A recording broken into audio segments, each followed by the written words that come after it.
ہم اپنا آپ ہی دیکھتے رہتے تھے.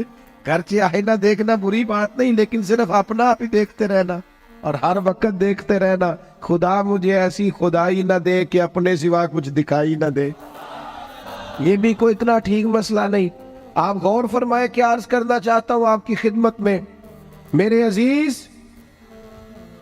ایک تو اگر میں بڑی سمجھداری سے اور بڑے غور سے اور بڑی توجہ سے آپ کو یہ بات سمجھانا چاہتا ہوں کہ اگر حضور سے پیار کرو گے نا تو یہ جتنی دولتوں کی اور شہرتوں کی محبت دل میں آتی ہے یہ خود بخود نکل جائے گی. خود بخود نکل جائے گی، آسانی ہو جائے گی، جینا آسان ہو جائے. دوسری بات آپ کی خدمت میں عرض کروں، ہم نہ تازہ دم نہیں رہتے، ہم پریشان رہتے ہیں، ہم بور ہوتے ہیں، ہماری طبیعتیں بعض اوقات جلد بازی کرتی ہیں، ہم بعض اوقات الجھ جاتے ہیں، قرار تلاش کرتے ہیں. اس قرار کو تلاش کرنے کے لیے پھر بعض لوگ الٹی سیدھی موویز دیکھتے ہیں. بعض لوگوں کا خیال ہے کہ شاید میں کوئی لطیفہ سنوں گا تو معاملہ ٹھیک ہو، پھر اس کا نتیجہ بھی نکلا ہے لطیفے سننے کا. اب لطیفے سنانا بھی اتنا بڑا کام ہو گیا ہے کہ مولوی ہے پگڑی داڑھی والا لیکن اس کے نام کے نیچے لکھا فنی مولوی. خدا کے بندے یہ سنجیدہ اسٹیج ہے، دیندار لوگوں کا کرنے کا کام ہے. آپ کیا کر رہے ہیں؟ مولوی بھی فنی ہوتا ہے، 6 معنی دارا کہ ہمارا مزاج تھا ہر چیز شغل میلہ، ہر چیز ہنسنا الجھنا. میرے عزیز ہم چونکہ سکون چاہتے تھے، کچھ نے ادھر ادھر کی مووی دیکھ لی، کچھ نے ہنس لیا، کچھ سیر کو چلے گئے، کچھ کا خیال تھا کھانے کھا لیں گے تو سکون آ جائے گا. یاد رکھنا ان چیزوں میں سکون نہیں ہے، ان میں تو آپ الجھتے جائیں گے. مزید تو سکون کہاں ہے، قرار کہاں ہے؟ آپ کبھی صحابہ کی زندگیاں دیکھیں نا، حالات جس طرح کے بھی تھے نا، ان کو جو سکون ملتا تھا وہ رخ مصطفیٰ سے ملتا تھا. ان کی طبیعت پوری لگ گئی تھی کہ حضور علیہ السلام کی جو یادیں ہیں وہ دل کو تازہ کرتی. ان کا خیال تھا کہ بہار اگر کسی چیز کا نام ہے تو وہ ذکر مصطفیٰ ہے، یاد مصطفیٰ ہے اور دیدار مصطفیٰ ہے. اعلیٰ حضرت مفتی ہیں، فتویٰ دیتے ہیں. اعلیٰ حضرت مفسر قرآن ہے، کنز الایمان بذات خود ایک تفسیر ہے، ترجمہ ہی تفسیری ہے. اعلیٰ حضرت محدث ہیں، وہ جب احادیث مبارکہ کا حوالہ دیتے ہیں تو یوں لگتا ہے کہ جیسے بڑی گہری نظر ہے ان کی، راویان حدیث پر بھی، اصول پر بھی، اور حافظہ بھی مضبوط ہے حفظ حدیث کے لحاظ. ساری چیزیں ان کے پاس تھی، لیکن وہ پتہ کیا کہتے تھے؟ کہتے تھے یہ جو میرا دل چمکدار ہے نا، اور یہ جو میری طبیعت ہلکی پھلکی ہے، اس کی وجہ یہ ہے کہ ان کی مہک نے دل کے غنچے کھلا دیے. یہ میں نہیں آپ کو تقریر سنا رہا، میں تو جذبات کا اظہار کر رہا ہوں. ان کی مہک نے دل کے غنچے کھلا دیے ہیں. تو کیوں غنچے کھلا دیے؟ کہتے میرے نبی کا کمال یہ ہے کہ وہ جس راہ چل دیے ہیں کوچے بسا دیے. وہ جس راہ بھی چل دیے ہیں کوچے، حضور پر تھوڑا گزر جائے تو کام ہو جاتا ہے. قرار، سکون، سارے دکھ مٹ جائیں گے اگر دل حضور سے لگا لو گے. اگر محبتوں کا مرکز رسول پاک کو بنا لو گے. آپ دیکھیں احد کے میدان کے اندر کافر نے ایک بڑی عجیب سازش کی مسلمانوں کو پریشان کرنے کے لیے. اور بھئی آپ لوگوں کی وجہ سے اگر اتنے لوگ تکلیف میں ہیں تو آپ کو سمجھ جلدی سے بیٹھ جائے جی، جلدی سے جی، فیصلہ کرنے میں اتنی دیر، اللہ آپ کو سلامت رکھے، بیٹھ جائیں جی. اب آپ کھڑے ہیں جناب، آپ بھی بیٹھ جائیں، اللہ آپ کو برکت عطا فرمائے.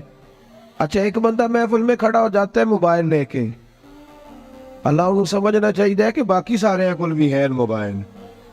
خدا کے بندے آپ کی وجہ سے اتنے لوگ پیچھے اگر پریشان ہیں تو آپ کو سمجھنا چاہیے اس چیز کو. اللہ تعالیٰ آپ سب کو ہنستا اور مسکراتا رکھے. نبی پاک کی ذات سے جب آپ کی کامل وابستگی ہو جائے گی نا تو حضور کی ذات والا کا پیار، اور پیار لاروں والا نہیں ہونا چاہیے خالی، خالی جل سے محفل میں اور مائک ہاتھ میں آیا تو عشق کا دعویٰ تگڑا، خالی اس طرح نہیں، تنہائی میں بھی تو روئے حضور کی بارگاہ۔ ایک محفل میں ایک دفعہ حاضر تھا تو ایک نعت کا بچہ میرے پاس آیا، کہنے لگا جی میری سفارش کر دیو، میں بھی حضور دی بارگاہ چ حاضری لوانی ہے۔ میں کہ پتر تو گھر جا کے پڑھ لے، اتھے بھی حاضری لگ جائے گی، کہ 4000 بندہ چاہیے حاضری لوان لی۔ حضور کی بارگاہ میں تو جہاں بیٹھ کے بھی پڑھے حاضری لگ جاتی ہے، اس کے لیے کیا ساج سمر کے مجلس ہی فقط ہو تو حاضری لگتی ہے؟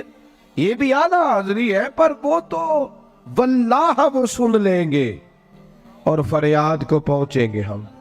بس اتنا تو ہو، کوئی فریاد کرے دل سے، تو بات تو دل سے کر۔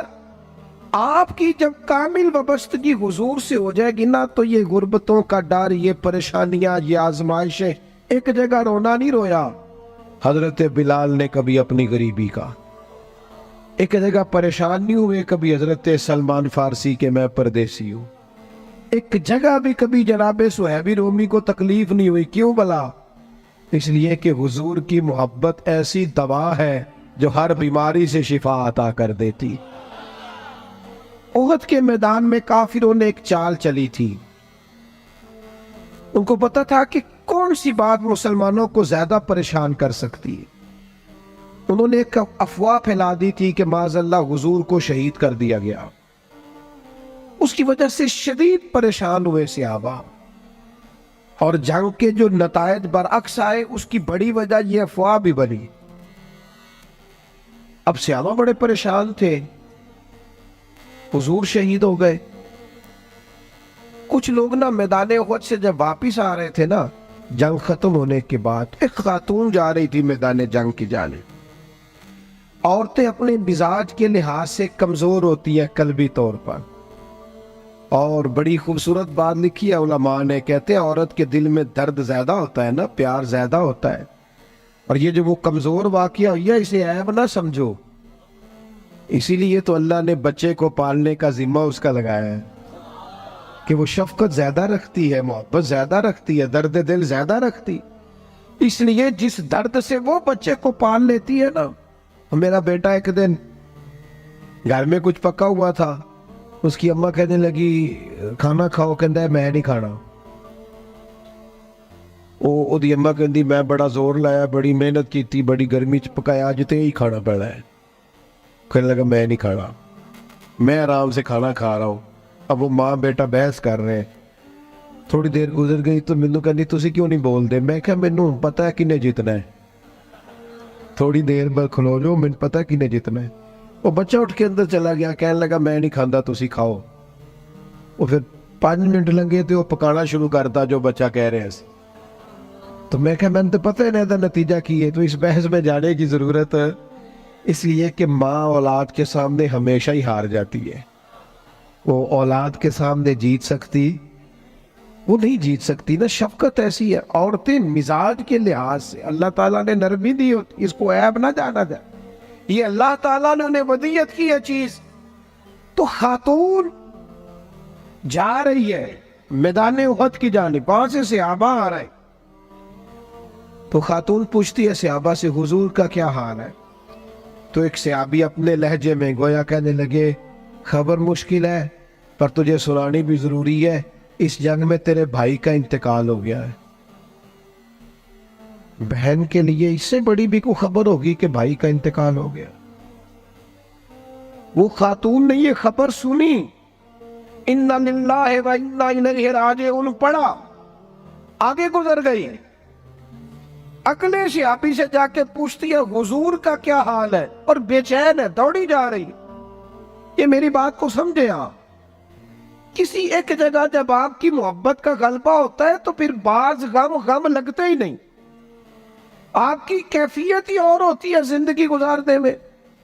آگے بڑھی، ایک اور صحابی ملے، ان سے پوچھتی ہے حضور کا کیا حال ہے، تو کہنے لگے میرے پاس تیرے لیے ایک بڑی سخت خبر ہے، تیرے شوہر کا انتقال ہو گیا۔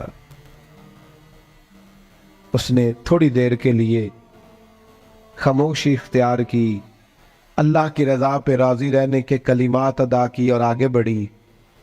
ایک اور شخص سے سوال، یہ ذرا سوچتے جانا، یہ خبریں اگر اچانک ملیں، بھائی چلا گیا ہے، باپ چلا گیا ہے، اس کو سوچنا، اپنے اوپر طاری کرنا، خدا نہ کرے ایسا ہو۔ پر جب خبر ملے تو کیفیات کیا ہوتی ہیں؟ وہ خاتون آگے بڑھی تو ایک شخص اور ملا، پوچھتی ہے ذرا بتاؤ نا حضور کا کیا حال ہے؟ تو کہنے لگے میرے پاس تیرے لیے خبر ہے کہ تیرے والد بھی اس جنگ میں شہید ہو گئے۔ بیٹیوں کا تو میکا ہی باپ سے ہوتا ہے، ماں سے ہوتا ہے۔ والد چلے گئے، تھوڑی دیر کے لیے گردن جھکی، کلمات ادا کی، اور پھر پوچھتی ہے صحابی سے والد چلے گئے، بھائی چلے گئے، شوہر چلے گئے، مجھے بتاؤ کہ میرے نبی پاک کا کیا حال ہے؟ تو صحابی کہنے لگے الحمدللہ میں زیارت کر کے آیا ہوں، رسول پاک بالکل ٹھیک ہے۔